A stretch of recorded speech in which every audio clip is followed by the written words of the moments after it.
Happy morning, students. Welcome to Blue Stars Higher Secondary School. So last இதில் நம்ம actually வந்து excretory system start பண்ணியிருந்தோம். So now we will continue this session. Okay. So what is excretion அப்படின்றது already நம்ம earthwormly நான் உங்களுக்கு explain பண்ணியிருக்கேன். Even cockroachல உங்களுக்கு explain பண்ணியிருக்கேன். So let us start here.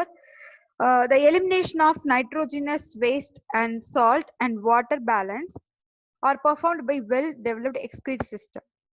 Nitrogenous wastes excrete பண்றது தான் வந்து ஒரு எக்ஸ்கிரீட்டரி சிஸ்டமோட இம்பார்ட்டன்ட் ஃபங்க்ஷன் அப்படின்னு நம்ம சொல்லலாம். பட் லாஸ்ட் செஷன்ல உங்களுக்கு நான் என்ன சொல்லியிருந்தேன் அப்படின்னா, நமக்கு வந்து கிட்னி எப்படி ஃபங்க்ஷன் ஆகுதோ அதே மாதிரி ஒவ்வொரு ஆர்கனிசம்க்குமே வந்து ஒரு எக்ஸ்கிரீட்டரி ஆர்கன் அப்படின்றது கண்டிப்பா இருக்கும். But in case of frog அப்படின்னு நம்ம சொல்லும்போது it is an amphibia, which means they can live in water as well as on land. அதனால வந்து இதோட எக்ஸ்கிரீட்டரி சிஸ்டம் அப்படின்றது கொஞ்சம் டிஃப்ரெண்டா இருக்கும்.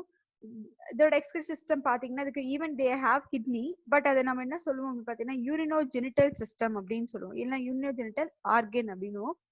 யூரினோஜெனிட்டல் மீன்ஸ் ஜெனிட்டல் அப்படின்றது வந்து the organ which produces or yes which produces the sex cells. அதாவது ஒரு மேல் அப்படின்னு நம்ம சொல்லும்போது it produces sperm cell and female அப்படின்னு நம்ம சொல்லும்போது it produces egg cells அப்படின்னு நம்ம சொல்லலாம். But in case of urino means it is a passage for urine. இதுதான் நம்ம வந்து யூரினோஜெனிட்டல் ரெண்டுமே சேர்ந்து சொல்றதா urinogenital. In case of frog அப்படின்னு நீங்க எடுத்துக்கிட்டீங்கன்னா இதுல வந்து யூரினோஜெனிட்டல் ஆர்கன் தான் இருக்கு. அதனால ரெண்டுமே வந்து சேர்ந்து ஒரே பேசேஜா தான் இருக்கும். இப்போ நம்ம ஈவன் நம்ம காக்ரோச்ல பாத்தீங்கன்னா தனியா கிடையாது, பட் தே ஹேவ் சம் க்ளோயக்கா அப்படின்னு நம்ம சொல்லியிருப்போம். அதே மாதிரி இதுக்கு பாத்தீங்கன்னா வந்து நம்ம அதுக்கு யூரினோஜெனிட்டல் அப்படின்னு சொல்லுவோம். அதே the same time they are also having cloaca. Okay, நம்ம இதை வந்து டீடைலா நம்ம பார்க்கலாம். It consists of a pair of kidneys. So நமக்கு இருக்கிற மாதிரி இருக்கும் pair of kidneys இருக்கு, ureters இருக்கு, urinary bladder, and the last one is a cloaca. So cloaca is the common passage for genital organ, at the same time for the urine also. So kidneys are dark red. It's a long and a flat organ situated on either side of the vertebral column in the body cavity. So body cavity ல தான் இது present ஆகி இருக்குது அப்படின்னு சொல்றாங்க. It's in somewhat dark red and flat organ தான் இருக்கு. vertebral column ஓட சைட்ல தான். இப்போ நமக்கு இருக்கிற மாதிரியே தான் they are also having the visceral organ. நம்ம gut regionக்கு அந்த இடப்பட்ட இடத்துல like you know that the below the lower abdomen அதுக்கு கொஞ்சம் மேலதான் வந்து என்ன இருக்கு அப்படின்னு பாத்தீங்கன்னா அதுக்கும் வந்து கிட்னி present ஆகி இருக்குது அப்படின்னு நம்ம சொல்லலாம். And you can see here, so kidney நம்ம சொல்லும் போது ரெண்டு அனிமலுக்குமே either it may be a male frog or it may be a female frog, ரெண்டுக்குமே வந்து சேம் கிட்னி தான் இருக்க போகுது. பட் ஏன் வந்து இது ரெண்டுமே வந்து தனித்தனி பிக்சர்ல கொடுத்துருக்காங்க அப்படின்னு பாத்தீங்கன்னா because you can see the gonads, that is sex cells. Testis male சொல்லும் போது நம்ம டெஸ்டிஸ் சொன்னாலும் இல்ல ஃபீமேல் சொல்லும் போது ஓவரி நம்ம சொன்னாலுமே ரெண்டுமே வந்து டோட்டலா கொஞ்சம் டிஃப்ரெண்டா தான் இருக்க போகுது. ஓகே, கொஞ்சம் டிஃப்ரெண்டா அதோட ஸ்ட்ரக்சர்ஸ் எல்லாம் வேற மாதிரி இருக்கிறதுனால இப்போ அந்த கொனாட்ஸோட சேர்ந்து தான் இந்த யூரினோஜெனிட்டல் அந்த கிட்னிஸும் அட்டாச் ஆகியிருக்கும். ஸோ அதனால எப்படி இருக்குன்றத இங்க இதுல பாருங்க. So the first picture shows the urinogenital system of male frog. Actually இதுல கலர் அந்த அளவுக்கு கலர்ஃபுல்லா அந்த மாதிரி இல்ல. I just got this image from Google. உங்களோட நம்ம டெக்ஸ்ட் புக்ஸ்ல இல்ல, ஸோ அதனால நான் கூகுள்ல இருந்து எடுத்திருக்கிறேன். You can see here the first one is a fat body and இது வந்து testis. They are also having a pair of testis which produce sex cells, nothing but sperms produce பண்ணுது.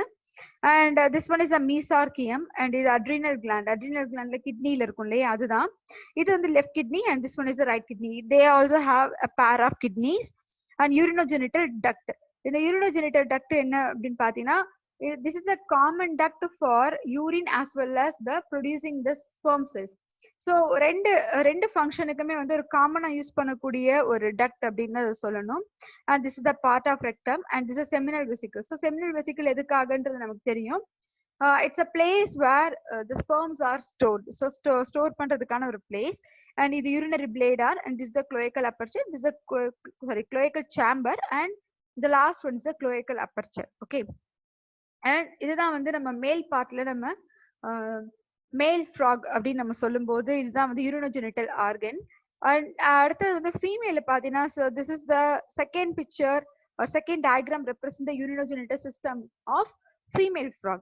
So இதுல எப்படி இருக்குன்னு பாத்தீங்கன்னா இதுக்கு மேல இப்போ இது ஈவன் நீங்க மேல் எடுத்தாலுமே மேல் ஃப்ராக்ல இந்த சைட்ல வந்து லங்ஸ் தான் இருக்கும். சோ அதனால தான் வந்து ஃபீமேலுக்கு இங்க கொடுத்துருக்காங்க. Here you can see the lung structure and அதுக்கு மேல தான் என்ன கொடுத்துருக்காங்கன்னா ஓவிடக்ட் ஃபனல் இருக்கு. ஓகே, ஓவிடியூக்கல் ஃபனல் அப்படின்றது இருக்கு. ஃபனல்னாலும் டியூப்னாலும் வாஸ்ட்னாலும் வெசல்னாலும் ஒரே மீனிங் தான், டியூப் தான் அதோட meaning. And here you can see a pair of ovaries. So left ovary இருக்கு, at the same time there is a right ovary. So they are also having a pair of ovary. This is the oviduct. Oviduct அப்படின்றது it's a passage for release the ovary, ova நம்ம சொல்லலாம். And this one is the adrenal gland. இதுக்கும் adrenal gland இருக்கு and they are also having a pair of kidneys. And this is the ureter for the passage of urine. And this is the ovisac. Owa release பண்ணக்கூடிய அந்த ஓவா வந்து store ஆகக்கூடிய அந்த place அப்படின்னு சொல்லலாம். And this is the rectum. So இந்த region பாத்தீங்கன்னா ரெண்டு பேருக்குமே கொஞ்சம் காமனா இருக்கு. Here you can see the rectum region. Here also you can see. And this is the urinary bladder. And இது வந்து ovisac அப்படின்னு நம்ம சொல்றோம். And opening of oviduct, இது வந்து நம்ம oviductோட opening. And this is the cloaca and இது cloacal aperture. Okay, so this is the opening of urinary bladder. Okay.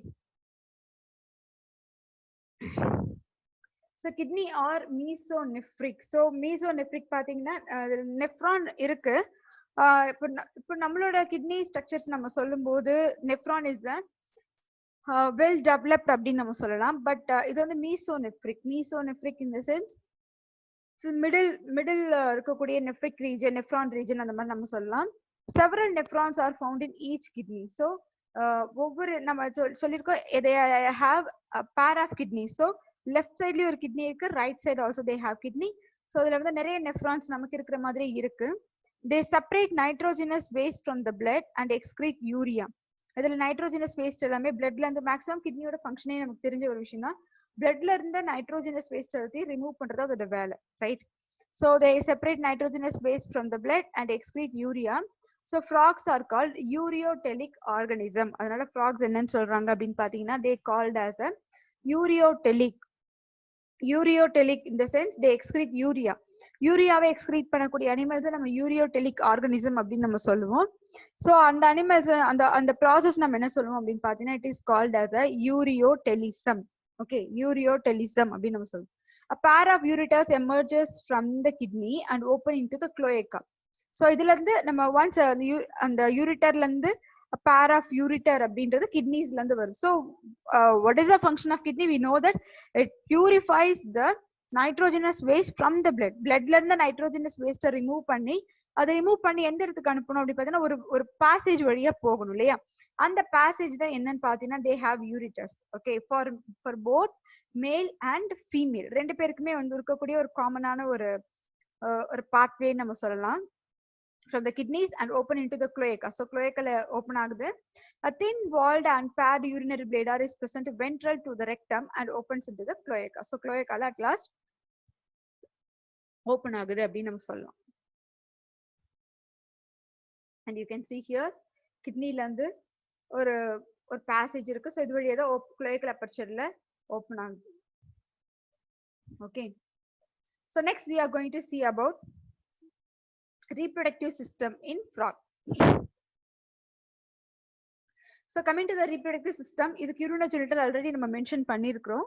அதனால இதற்கு இருக்கக்கூடிய ஜெனிட்டேலியா அப்படின்னு நம்ம சொல்லும் போது கிட்னியோட சேர்ந்து அட்டாச் ஆகிற மாதிரி தான் இருக்கும்ன்றத பிக்டோரியல் நமக்கு காட்டியிருக்கோம் இல்லையா? So the male frog has a pair of testes which are attached to the kidney and the dorsal body wall by folds of peritoneum called mesorchium. மேல் ஃப்ராக்ல பேர் ஆஃப் டெஸ்டஸ் இருக்கு. இது நம்ம இப்பதான் நம்ம பிஃபோர் ஸ்ட்ரக்சர்ல நம்ம பார்த்தோம். Let's see, you can see here. So testis வந்து கிட்னியோட தான் அட்டாச் ஆகியிருக்கு, அதனால தான் இதுல கொடுத்திருக்காங்க. and dorsal body wall by folds of peritoneum called mesorchium அப்படின்ற ஒரு ஸ்ட்ரக்சர் இதுல கொடுத்திருக்காங்க. Let's see here. see இதுதான் நம்ம பார்த்த ஸ்ட்ரக்சர். இது fat body and this is the vas deferens, the testis, and this is the kidney, adrenal body, and ureter, rectum, The cloacal aperture, cloaca, urinary bladder, இது opening of the ureter. Okay, so this இதே structure தான் நம்ம வந்து இதுக்கு beforeல இருக்கிறதுலயும் பார்த்திருக்கோம். See here, vasa efferentia arise from the east testis. Saritha? So this one is the vasa efferens. இதுதான் வந்து ரெண்டு pair of kidneys, sorry, pair of testis நம்ம சொல்றோம்னா ரெண்டு சைடுமே வந்து vas efferens அப்படின்றது இருக்கு. They enter the kidneys on both side and open into the bladder canal. So இது என்ன ஆகுது அப்படின்னு பாத்தீங்கன்னா இது எது வழியா என்டர் ஆகுதுன்னா கிட்னி வழியா தான் என்டர் ஆகுது. தென் அங்கிருந்து நேரா வந்து எதுல போகுதுன்னு அப்படி பாத்தீங்கன்னா பிளேடர் கேனல். ஸோ பிளேடர்னும் போது யூரினரி பிளேடர், இந்த பிளேடர் கேனல் தான் அது ரீச் ஆகுது. Okay, so finally it communicates with the urinogenital duct that come out of kidneys and open into the cloaca. So at last வந்து urinogenital duct மூலமா வெளியே வந்து then kidney வழியா வந்து last cloacaவுக்கு வருது. See here, இங்க இருந்து வந்து ureter வழியா வராங்க, then rectum and the last is the cloaca. Okay, now the female reproductive system. So female reproductive system எந்த மாதிரி இருக்குன்றதை நம்ம பார்க்கலாம். Female reproductive system consists of paired ovaries attached to the kidneys and dorsal body wall by folds of peritoneum called mesovarium. So இதே தான் நம்ம கொடுத்திருக்காங்க. So they also have the pair of எப்படி ஒரு pair of testis நம்ம சொல்லியிருந்தோமோ அதே மாதிரி இதுக்கும் a pair of ovaries is present which is attached to the kidneys. Okay, there is a pair of coiled oviducts lying on the sides of the kidney. Each oviduct open into the body cavity at the anterior end of by a funnel-like opening called ostia. Okay, let's see here. See, this is the female reproductive organ or urinogenital organ of frog அப்படின்னு நம்ம சொல்லலாம். ஃபீமேலோட oviduct எந்த மாதிரி ஸ்ட்ரக்சர்ல இருக்கு அப்படின்னு பாத்தீங்கன்னா ஒரு coiled like structure பாத்தீங்கன்னாலே தெரியுது, ஒரு காயில்டு மாதிரி கொடுத்திருக்காங்க இல்லையா. So this is the coiled structure. Here you can see this is the ovary. So அதே மாதிரி ஸ்ட்ரக்சர் தான் இங்க இருக்கும், but they just show the differentiation. அதுக்காக இந்த மாதிரி கலர்ஸ்ல கொடுத்திருக்காங்க. இதே மாதிரி தான் இருக்கும். So they are also having a pair of ovary and this is the oviducal funnel. The fat body is also present. இது மொத்தமா சேர்த்து ஓவிடக்ட், இது வரைக்குமே ஆக்சுவலா ஓவிடக்ட் தான் இருக்கும். and this is the adrenal body. இது அதோட சைடுல அட்டாச் ஆகிருக்கும், நமக்கு தெரியறதுக்காக ரெண்டு மட்டும் நமக்கு பிரிச்சு காட்டியிருக்காங்க. Okay, so adrenal body and this is the kidney and ureter இருக்கு, ovisac and this is the rectum and last rectum கடத்து வரக்கூடிய ரீஜன் தான் நம்ம cloaca சொல்லுவோம். அந்த cloacal opening வந்து நம்ம cloacal aperture அப்படின்னு கொடுத்திருப்போம். See here, urinary bladder and this is the oviducal opening and opening of ureter. So this is the part of a female urinogenital system of frog. Okay, so இதுல என்ன நம்ம பார்க்கிறோம் அப்படின்னு பாத்தீங்கன்னா, unlike the male frog, the female frog has separate genital ducts distinct from ureters. மேல் frock மாதிரி இல்லாம இதுல என்ன கொடுத்திருக்காங்கன்னா, ஃபீமேல் ஃப்ராக் வந்து ஒரு செப்பரேட் ஜெனிட்டல் டக்ட்ஸ் இருக்கு, யூரிட்டர்ல இருந்து பிரிஞ்சிருக்கும் அப்படின்றாங்க. So posteriorly the oviducts dilated to form ovisac before they open into cloaca. So இது ஆல்ரெடி நம்ம இப்ப பார்த்ததுதான். You can see here. So once ovisac வந்து ovisac எந்த இடத்துல ஃபார்ம் ஆகுது அப்படின்னு பார்த்தீங்கன்னா ovisac மூவ் ஆகுதுன்றாங்க. So this is the part. ureter தனியா இருக்கு and ovisac வந்து செப்பரேட்டடா இருக்கு. You can see the differentiation between the ovisac and ureter. ureter எங்க இருந்து வருது அப்படின்னா கிட்னில இருந்து டைரக்ட் ஆக்சுவலா வருது. பட் அதுவே வந்து ஓவிசாக் பாத்தீங்கன்னா ஓவிடக்ட்ல இருந்து வரக்கூடிய ஒரு ரீஜனா இருக்கு. பட் இன்கேஸ் நம்ம மேல் ஃப்ராக் நீங்க எடுத்துக்கிட்டீங்கன்னா அதுல அந்த மாதிரி கிடையாது. See here, ureter இருக்கு and the vas deferens. So vas deferens வந்து கிட்னியோட தான் அட்டாச் ஆகுது. அப்போ vas deferensல இருந்து வரக்கூடிய ஸ்பெர்ம்ஸா இருந்தாலுமே வந்து கிட்னியை தாண்டி யூரிட்டர் வழியா தான் ஆக்சுவலா வந்து cloacal aperture வழியா தான் வந்து ஆகணும். பட் இன் கேஸ் ஃபீமேல் நம்ம சொல்லும் போது so it is totally different from the male. அதனால தான் வந்து unlike male frog அப்படின்னு ஒரு பாயிண்ட் அங்க ஆட் பண்ணிருக்காங்க. இப்போ கிட்னில இருந்து யூரிட்டர் இருக்கு, பட் ஓவிடக்ட்ல இருந்து ஓவிசாக் அப்படின்ற ரீஜியன் வருது. Okay, ovisac store the eggs. So ovisac sac அப்படின்னா என்னன்னா, ஒரு தமிழ்ல சொல்லணும்னா நம்ம சாக்கு மாதிரி இருக்குதா நம்ம சாக் அப்படின்றத இங்கிலீஷ்ல யூஸ் பண்ணுவோம். So ovisac store the eggs temporarily before they are sent out through the cloaca and fertilization is external. So once அந்த ஓவிசாக்ல வந்து அந்த எக்ஸ் ஸ்டோர் பண்ணி வைக்கிற ஒரு பிளேஸ் அப்படின்னு நம்ம சொல்லலாம். அங்க இருந்து குளோயக்கா அபர்ச்சர் வழியா தான் எக்ஸ் எல்லாமே ரிலீஸ் ஆக போகுது. பிகாஸ் ஈவன் நீங்க வந்து நம்ம ஃபிஷஸ் நீங்க எடுத்துக்கிட்டாலும், ஃப்ராக் நீங்க எடுத்துக்கிட்டாலும், ஈவன் ரெப்டைல்ஸ் எடுத்துக்கிட்டாலுமே இதுக்கு எல்லாமே வந்து சாரி ஃபிஷஸ் அண்ட் ஆம்பிபியன் ரெண்டுமே external fertilisation. Okay, external fertilisation தான் இதுல நடக்குமே. அப்படி எக்ஸ்டர்னல் ஃபர்டிலைசேஷன் அப்படின்னா what is the meaning of external fertilisation அப்படின்னா the male and female sexes release their gametes outside of the body. So அவங்க பாடியில இருந்து வெளியே ரிலீஸ் பண்ணிடுவாங்க. அந்த வாட்டர் மீடியம்ல என்ன நடக்கும் அப்படின்னு பாத்தீங்கன்னா ஃபர்டிலைசேஷன் நடக்கும். வெளியே வந்து பாடியில இருந்து வெளியே ஃபர்டிலைசேஷன் நடக்கிறதுனால தான் அதுக்கு நம்ம என்ன சொல்றோம் அப்படின்னு பாத்தீங்கன்னா எக்ஸ்டர்னல் ஃபர்டிலைசேஷன் அப்படின்ற ஒரு பாயிண்ட் கொடுத்துருக்காங்க. ஓகே, ஸோ இந்த எக்ஸ்டர்னல் ஃபர்டிலைசேஷன் நடந்ததுக்கு அப்புறமா தான் அந்த லைஃப் சைக்கிள் திரும்பி வந்து கண்டினியூ ஆகுது அப்படின்னு நம்ம சொல்லலாம். And here you can see that. தென் அடுத்தது பாருங்க, within few days of fertilization. So fertilization முடிஞ்சதுக்கு அப்புறம் என்ன நடக்குதுன்னா the eggs hatch into tadpoles. tadpole இதுல வந்து லார்வா அப்படின்ற மாதிரி நம்ம இருக்கு, because we called it as a tadpole larva அப்படின்னு நம்ம சொல்லுவோம். எதுக்காக வந்து tadpole larva நம்ம சொல்றோம் அப்படின்னு பாத்தீங்கன்னா because in case of human நம்ம சொல்லும் போது we are direct development. இப்போ ஒரு குழந்தையா இருக்கும் போது அந்த குழந்தைய பார்த்ததுமே we can differentiate, we can say that so ஐஸ் வந்து ஃபாதர் மாதிரி மதர் மாதிரி நம்மளால இருக்குன்றத நம்ம கண்டுபிடிக்க முடியும். பட் ஒரு சில அனிமல்ஸ்ல அதோட யங் ஒன்ஸை வந்து we can't identify, especially frog அப்படின்னு சொல்லும்போது பாத்தீங்கன்னா அதோட லார்வாவை நம்மளால கண்டுபிடிக்கவே முடியாது. எதுக்கு அப்படின்னு பாத்தீங்கன்னா பிகாஸ் அதோட யங் ஒன் பாக்குறதுக்கு எப்படி இருக்கும்னா ஃபிஷ் மாதிரி இருக்கும். ஸோ டேட்போல் பாக்குறதுக்கு ஃபிஷ் மாதிரி இருக்கும், ஃபிஷ்ஷோட ஃபிங்கர்லிங்ஸ் மாதிரி குட்டி மாதிரி இருக்கும். we can't say that whether it is a fish or frog அப்படின்னு நம்ம கண்டுபிடிக்க முடியாது. ஒரு அனிமல் வந்து பாக்குறதுக்கு எக்ஸாக்ட் அதோட பேரண்ட்ஸ் மாதிரி இருந்தா மட்டும்தான் we called it as a direct development.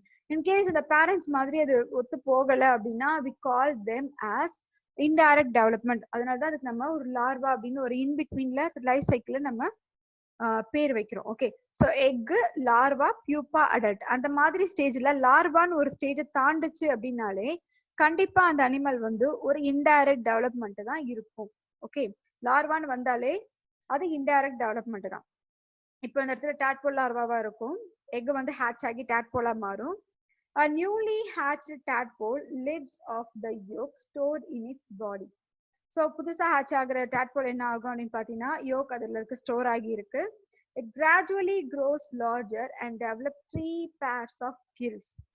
So once அது வந்து ஏன்னா பிகாஸ் நம்ம சொல்லியிருக்கிறோம் அது ரெஸ்பிரேஷன் வந்து டோட்டலா டிஃப்ரெண்டா இருக்கு. ஒரு ஒரு லேண்டுக்கு வரும்போது அது யூஸ் பண்ணக்கூடிய ரெஸ்பிரேட்டரி ஆர்கன் என்ன அப்படின்னு பாத்தீங்கன்னா they use lungs and skin இதுதான் யூஸ் பண்ணுது. அண்ட் அதுவே வந்து வாட்டர் மீடியம்ல இருக்கு அப்படின்னும் போது கண்டிப்பா அது வந்து ஒரு ஃபிஷ்ஷுக்கான ஒரு கேரக்டர் கண்டிப்பா இருக்கணும். ஏன்னா ஃபிஷ்ஷஸ் தான் வந்து வாட்டர்ல இருக்கிறதுனால அவங்க they use gills for respiration, right? அதே மாதிரி இதுவும் வந்து வாட்டர்ல தான் கொஞ்ச நாள் வரைக்கும் இருக்க போறாங்க. அதனால என்ன பண்ணணும் அப்படின்னு பாத்தீங்கன்னா தே மஸ்ட் பொசஸ் கில்ஸ். அதனால தான் இங்க என்ன கொடுத்துருக்காங்க, அது கிராஜுவலா அதோட சைஸ் இன்க்ரீஸ் ஆக அது க்ரோ ஆகும்போது தே develop into 3 pairs of gills இருக்கு. The tadpole grows and metamorphoses into an air-breathing carnivorous adult frog. So tadpole வளர ஆரம்பிக்குது, மெட்டமார்பாசிஸ் நடக்குது.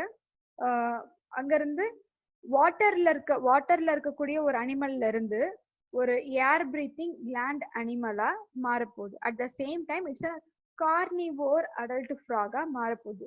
நமக்கு தெரியும் ஃப்ராக் வந்து it's a carnivore, it's not the omnivore. Plant இதெல்லாம் சாப்பிடாது, maximum insects even small fishes இந்த மாதிரி ஃபுட் தான் அது அதிகமா எடுத்துக்கும். So that too especially they eat the insect larva இந்த மாதிரி இது கூட அது அதிகமா ஃபீட் பண்ணிக்கும். அண்ட் டேட்போல்ல இருந்து ஒரு ஏர் பிரீத்திங் ஒரு அடல்ட் ஃப்ராகா மாறப்போகுது.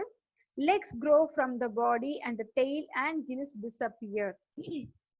ஸோ ஒன்ஸ் இது வந்து இப்போ உங்களுக்கு இந்த இடத்துல டவுட் வந்திருக்கணும் என்னன்னா அது வந்து ஒரு குட்டியா இருக்கும்போது வாட்டர்ல கில்ஸோட இருக்கு, வெளியே வந்ததும் ஓகே லங்ஸ் எல்லாமே கில்ஸ் எல்லாமே போயிடுது, அதுக்கு லங்ஸ் டெவலப் ஆயிடுச்சு. ஓகே, இப்போ வந்து ஆக்சுவலா வந்து எக்லே பண்ணும்போது இல்லைன்னா ஸ்பெர்ம் ரிலீஸ் பண்ணும்போது அந்த அனிமல் எங்க இருக்கும் அப்படின்னு பாத்தீங்கன்னா ஆக்சுவலா வாட்டர்ல தான் இருக்கும்.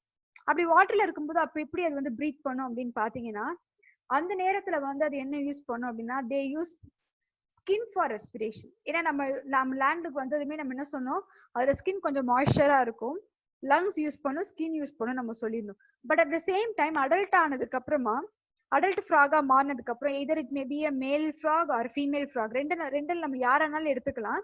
ரெண்டு பேர்ல வந்து வாட்டர் மீடியம்ல போய் அதோட எக்ஸையோ இல்ல ஸ்பெர்மையோ ரிலீஸ் பண்ணும்போது கம்ப்ளீட்டா வாட்டர்ல இம்மர்ஸ் ஆகி இருக்க மாட்டாங்க, கம்ப்ளீட்டா வந்து உள்ள முழுகி இருக்க மாட்டாங்க.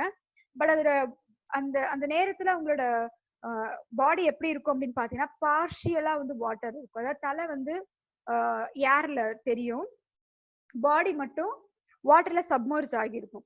ஸோ அப்படி சப்மர்ஜ் ஆகுறதுனால என்ன பண்ணுவாங்க அப்படின்னு பாத்தீங்கன்னா, இப்போ ஃபீமேல் ஃப்ராக் அப்படின்னு சொல்லும் போது அதோட எக்ஸை வந்து வாட்டர் மீடியம்ல ரிலீஸ் பண்ணும், மேல் ஃப்ராக் அப்படின்னு சொல்லும் போது அதோட ஸ்பெர்ம்ஸா வாட்டர் மீடியம்ல ரிலீஸ் பண்ணும். ஸோ இதுதான் வந்து அது அவங்களோட mode of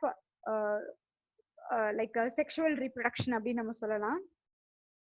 here legs grow from the body and tail and the gills disappear. Once அது size increase ஆக என்ன ஆகும்னு பாத்தீங்கன்னா அதோட டெய்லும் கில்ஸும் டிசப்பியர் ஆயிடும். பிகாஸ் டாட்போலா இருக்கும்போது அது ஸ்விம் பண்ணும், ஒரு ஃபிஷ் மாதிரி அது ஆக்சுவலா ஸ்விம் பண்ணும், அப்ப அதுக்கு டெய்ல் வேணும். ஆனா அது ஒன்ஸ் அந்த அடல்ட் ஃபார்முக்கு வளர அதோட சைஸ் இன்க்ரீஸ் ஆக அது அடல்ட்டா மாறுது. So they develop some characters in order to acclimatize into land. அதாவது ஒரு லேண்ட்ல அதை வந்து சஸ்டெயின் பண்ணணும் அப்படின்னா இந்த மாதிரி எல்லாமே வந்து அதோட கேரக்டர்ஸை சேஞ்ச் பண்ணுது, அதோட பாடியில சேஞ்சஸ் நடக்குது. That is called metamorphosis. மெட்டமார்பாசிஸ்னா அதே பிளேஸ்ல இல்லாம அடுத்து அடல்ட் ஆகிறதுக்கு பாடியில் நடக்கக்கூடிய சேஞ்சஸ் தான் சொல்லியிருக்காங்க. The mouth broadens, developing teeth and jaws, and the lungs become functional. So mouth வந்து நம்ம ஃப்ராகோட மவுத் பார்த்துருப்போம், நல்ல பெருசா இருக்கும் இல்லையா, அதான் கொடுத்துருக்காங்க. மவுத் ப்ராட் ஆகும், டீத் டெவலப் ஆகுது. பிகாஸ் டீத்தை பத்தி நம்ம ஆல்ரெடி டைஜஸ்ட் சிஸ்டம்ல பார்த்துருக்கோம். ஈவன் ஜாஸ் இருக்கு, அப்பர் ஜா, லோயர் ஜா இருக்கு. அண்ட் லங்ஸ் வந்து ஃபங்க்ஷன் ஆக ஆரம்பிக்கும். எப்போ லங்ஸ் ஃபங்க்ஷன் ஆகும் அப்படின்னு பாத்தீங்கன்னா இந்த கேரக்டர் நடந்ததுக்கு அப்புறமா தான். டெய்ல் அண்ட் கில்ஸ் எல்லாமே டிசப்பியர் ஆகும்போது, லெக்ஸ் நல்லா க்ரோ ஆகும்போது ஆட்டோமேட்டிக்கா இந்த ஃப்ராக் என்ன ஆகும் அப்படின்னு பாத்தீங்கன்னா இட் பிகம் அடல்ட் ஃபார்முக்கு வந்ததுமே அவங்க தண்ணியில இருக்க மாட்டாங்க. பிகாஸ் அந்த கில்ஸ் எல்லாமே டிசப்பியர் ஆயிடுச்சு. டிசப்பியர் ஆனதுக்கு அப்புறம் they should come out of water. அப்படி வந்தாதான் அவங்க சர்வை பண்ணுவாங்க. அதனால லங்ஸ் எல்லாமே ஃபங்க்ஷன் ஆகுது ஆட்டோமேட்டிக்கா. So here you can see the metamorphosis of frog. Okay, here you can see the metamorphosis of frog. இப்போ இந்த இடத்துல பாத்தீங்கன்னா ஒரு அழகான லைஃப் சைக்கிள் ஒன்று கொடுத்துருக்காங்க. See this is the normal frock. நமக்கு தெரிஞ்ச ஒரு நார்மல் ஃப்ராக், அடல்ட் ஃப்ராக் இருக்கு. இந்த அடல்ட் ஃப்ராக் என்ன பண்ணுது அப்படின்னு பாத்தீங்கன்னா ஃபர்ஸ்ட் இதுல இருந்து லைஃப் சைக்கிள் நம்ம சொல்லலாம். எக்ஸ் இருக்கு, எக்ஸ் வந்து வாட்டர்ல தான் இருக்கும். ஓகே, எக்ஸ் இருக்கு. ஸோ எக்ஸ் என்ன பண்ணுது அப்படின்னு பாத்தீங்கன்னா ஸ்பெர்ம்ஸ் வந்து எக்ஸை ஃபர்டிலைசேஷன் பண்ணதுக்கு அப்புறம் தான் லைஃப் சைக்கிள் ஸ்டார்ட் ஆகும். எக்ஸ் மட்டும் அப்படியே லைஃப் சைக்கிள் ஸ்டார்ட் பண்ணாது. ஸ்பெர்ம்ஸ் வந்து எக்ஸை ஃபர்டிலைஸ் பண்ணணும். ஃபர்டிலைசேஷன் பண்ணத உடனே நெக்ஸ்ட் வரக்கூடிய ஸ்டேஜ் தான் எம்ப்ரியோ. ஓகே, எம்ப்ரியோ ஸ்டேஜ் இருக்கு. தென் அங்க இருந்து அங்க இருக்கக்கூடிய சின்ன சின்ன பிளான்ஸ் எல்லாமே இருக்கும். அதுலதான் இந்த எக்ஸ் எல்லாமே செட்டில்ட் ஆகும்.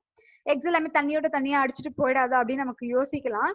ஆனா என்ன நடக்கும் அப்படின்னு பாத்தீங்கன்னா எக்கா இருக்கலாம், ஈவன் ஸ்பெர்மா இருக்கலாம், அது ரெண்டுமே என்ன பண்ணும் அப்படின்னு பாத்தீங்கன்னா அங்க இருக்கக்கூடிய பிளான்ஸ்ல தான் ஆக்சுவலா வந்து அது இருக்கும். அதனால ஈஸியா வந்து அது ஃபர்டிலைஸ் பண்றதுக்கு ஈஸியாவே இருக்கும். சோ அடுத்தது பாத்தீங்கன்னா இந்த பொசிஷன், இந்த இடத்த பாருங்க. இந்த யங் ஒன்னை பாக்குறதுக்கு எப்படி இருக்கு அப்படின்னா ஜஸ்ட் லைக் ஒரு ஃபிஷ் மாதிரியே இருக்கு அப்பியரன்ஸ் எல்லாமே. ஈவன் நம்ம கூட வந்து சில நேரத்துல வந்து நீங்க பாத்துருக்கலாம். அதாவது ஒரு ஏரி அந்த மாதிரி இடத்துக்கு நீங்க எங்கேன்னு போயிருந்தீங்கன்னா சின்னதா ஏதாவது பாத்திருப்பீங்க. அதுவும் எஸ்பெஷலி ரெய்னி சீசன்ல அந்த மாதிரி வரும்போது பாத்தீங்கன்னா நிறைய ஃபிஷ் மாதிரி இருக்கும். பட் அது எல்லாமே ஃபிஷ் நிறைய இருக்குன்னு சொல்ல முடியாது. அது எல்லாமே மேக்ஸிமம் ஃப்ராகோட லார்வான்னு கூட நம்ம சொல்லலாம். Okay, so here you can see external gill stage. வெளியே வந்து கில்ஸ் எல்லாமே டெவலப் ஆகுது, பாத்தீங்கன்னா தெரியுது. இங்க பாருங்க ஒரு ஹேர் லைக் ஸ்ட்ரக்சர் இருக்கு இல்லையா, that is nothing but gills தெரியுது. அண்ட் இந்த இடத்துல பாத்தீங்கன்னா அடுத்த ஸ்டேஜ் வந்து இன்டர்னல் கில் ஸ்டேஜ். ஏன் வந்து மெட்டமார்பாசிஸ் ஆஃப் ஃப்ராக் கொடுத்துருக்காங்கன்னா எப்படி அதோட பாடியில சேஞ்சஸ் நடக்குதுன்றது தான் காட்டுறாங்க. இன்டர்னல் கில் ஸ்டேஜ் வந்த உடனே அடுத்தது பாருங்க hind limb stage. Fore limb stage first develop ஆக ஆரம்பிக்கல, ஃபர்ஸ்ட் ஹைண்ட் லிம் தான் வருது. அதாவது பின்னாடி இருக்க காலு தான் அதுக்கு முதல்ல வருது. ஃபோர் லிம் நம்ம வந்து ஹேண்ட் நம்ம சொல்லலாம். ஸோ ஃபர்ஸ்ட் அதுக்கு டெவலப் ஆகுறது காலு தான். ஆனா அதே நேரத்துல பாருங்க அந்த ஃப்ராக் அப்பியரன்ஸ் வர்றதுக்கு முன்னாடியும் அதுக்கு டெய்ல் ரீஜியன் அப்படியே பிரசன்ட் ஆகியிருக்கு. See this? Okay, then fore limb stage, கை முன்னாடி இருக்க 2 கை வர ஆரம்பிக்குது. அட் த சேம் டைம் அங்கேயும் அந்த நேரத்துலயும் அதுக்கு இது எல்லாமே வாட்டர்ல தான் இருக்குது, இது எல்லாமே வாட்டர் தான் நடந்துகிட்டு இருக்கு. ஃபோர் லிம் ஸ்டேஜ்லயும் வாட்டர்ல தான் இருக்கு. Even they have tail. Okay, then அங்கிருந்து டெய்ல்டு ஃப்ராக் ஸ்டேஜ். ஸோ கம்ப்ளீட்டா ஒரு ஃப்ராகுக்கு வந்துடும். ஆனா என்ன இருக்கும் அப்படின்னு பாத்தீங்கன்னா டெய்ல் இருக்கும். இந்த டெய்ல் வந்து மறைஞ்சா மட்டும்தான் அது ஒரு அடல்ட் ஃப்ராகா மாறும். ஸோ ஒன்ஸ் இந்த டெய்ல்ல இருந்து அடுத்த ஸ்டேஜ் பாத்தீங்கன்னா யங் ஃப்ராக், ரொம்ப குட்டியா தான் இருக்கும். ஆக்சுவலா சின்ன சைஸ்ல இருக்கும் போதே அது யங் ஃப்ராகா வந்துடும். எப்போ இது லேண்டுக்கு வருதோ அதுக்கடுத்து அது சாப்பிடக்கூடிய ஃபுட்டு, தென் அடுத்து கம்ப்ளீட்டா லேண்ட்ல இருக்கிறதுனால நல்ல ஒரு பெரிய சைஸ், இந்த மாதிரி ஒரு சைஸ்க்கு அந்த ஃப்ராகா மாறுவாங்க, அடல்ட் ஃப்ராகா கன்வெர்ட் ஆவாங்க. Then the life cycle goes on like this. So once again male frog இருக்கும், female frog, they just release their eggs and sperms, and once again the life cycle starts to continue. இதுதான் வந்து metamorphosis of frog அப்படின்னு நம்ம சொல்லலாம். Then we will go to the last important point, that is economic importance of frog. Economic இம்பார்ட்டன்ஸ்னா என்ன அப்படின்னு பாத்தீங்கன்னா, இப்போ நம்ம வந்து எர்த்வார்ம் நம்ம சொல்லும் போது எர்த்வார்ம் ஃபார்மர்ஸ்க்கு ரொம்பவே யூஸ்ஃபுல்லா இருக்கு, அந்த சாயில் நல்லா ஃபர்டிலைஸ் பண்ணுது, இதெல்லாமே நம்ம நிறைய இதுல பார்த்திருக்கோம். ஸ்டார்டிங்லயே நம்ம இதை பத்தி நம்ம பார்த்தோம். அதே மாதிரி ஃப்ராகால நமக்கு ஏதாவது இம்பார்ட்டன்ஸ் இருக்கா அப்படின்னு தான் ஒரு 3.3 to 4 பாயிண்ட்ஸ் கொடுத்துருக்காங்க. என்னன்னு பார்க்கலாம். Frog is an important animal in the food chain. So food chainல frog ரொம்பவே important அனிமல் சொல்லியிருக்காங்க. It helps to maintain our ecosystem. So frogs should be protected. எதுக்காக ஃப்ராக ப்ரொடெக்ட் பண்ணணும் அப்படின்னு பார்த்தோன்னா, ஈவன் சம்டைம்ஸ் இன்செக்ட் இந்த மாதிரிலாம் அதிகமா இது சாப்பிடுது. அப்போ இன்செக்ட்ல இருந்து எஸ்பெஷலி இன்செக்ட் அப்படின்னு சொல்லி மஸ்கிட்டோ இதெல்லாமே அதிகமா எடுத்துக்குது. அப்போ மஸ்கிட்டோவால ஸ்ப்ரெட் ஆகக்கூடிய டிசீஸ் அப்படின்றத நம்ம கண்ட்ரோல் பண்றதுக்கு ஒரு நேச்சுரலா இருக்கக்கூடிய ஒரு அனிமல் அப்படின்னு நம்ம சொல்லலாம், ரைட்? அதுக்காக நம்ம சொல்லலாம். பிளஸ் ஃபுட் செயின்ல ரொம்ப ரொம்ப மேஜர் ரோல் பிளேஸ் பண்றதுனால ஃபுட் செயின்ல வந்து ஏதாவது இந்த ஃப்ராக்ல ஏதாவது ப்ராப்ளம் வந்ததுன்னா ஃபுட் செயின் டோட்டலா டேமேஜ் ஆகும். அப்படி டோட்டலா டேமேஜ் ஆகும்போது ஃபுட் செயின் டோட்டலா டிஸ்டர்ப் ஆகும். டிஸ்டர்ப் ஆகுறதுனால அடுத்தடுத்து வரக்கூடிய ஆர்கானிசம்ஸ் எல்லாமே டோட்டலா அதுவும் வந்து டிஸ்டர்ப் ஆகும் அப்படின்னு நம்ம சொல்லலாம்.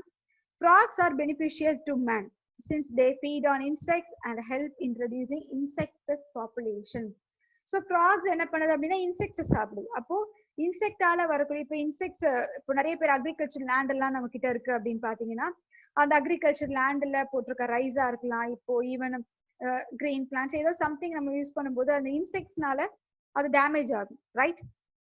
அப்போ இந்த இன்செக்ட்ஸ் டேமேஜ்ல இருந்து இந்த ஃப்ராக்ஸ் நம்மள ப்ரொடெக்ட் பண்ணுது. பெஸ்ட் சாப்பிட்டு அது என்ன பண்ணுதுன்னா இந்த இன்செக்ட்ஸ் எல்லாம் சாப்பிட்டு அது நம்மள ப்ரொடெக்ட் பண்ணுது. அப்படி ப்ரொடெக்ட் பண்றதுனால ஸோ நமக்கு வந்து நல்ல ஒரு பெனிஃபிஷியல் அனிமலா அவங்க இருக்காங்க அப்படின்னு கொடுத்துருக்காங்க. Frogs are used in traditional medicine for controlling blood pressure and for its anti-aging properties.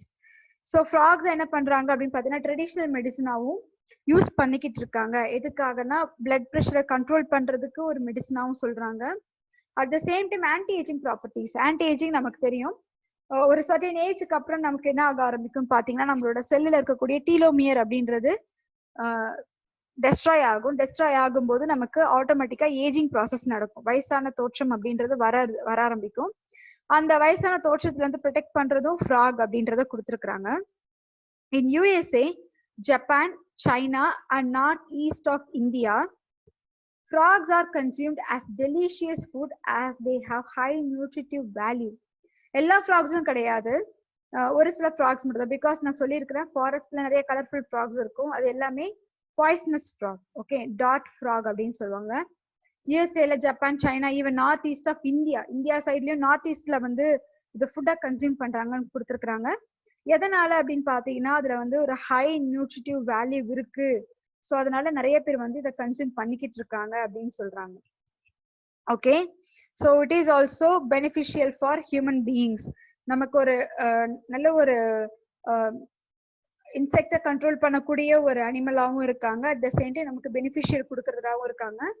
அது மட்டும் இல்லாம மெடிசன்ஸ்க்கும் ரொம்பவே யூஸ்ஃபுல்லா இருக்காங்க அப்படின்னு தான் சொல்லியிருக்காங்க. ஓகே ஸ்டூடெண்ட்ஸ், ஸோ இதோட இந்த லெசன் டோட்டலா இந்த சாப்டர் 4th சாப்டர் முடியுது. And we will continue the 5th chapter. நம்மளோட ஹியூமன் இதுல இருந்து நம்ம நெக்ஸ்ட் பார்க்க ஆரம்பிக்கலாம். தேங்க்யூ.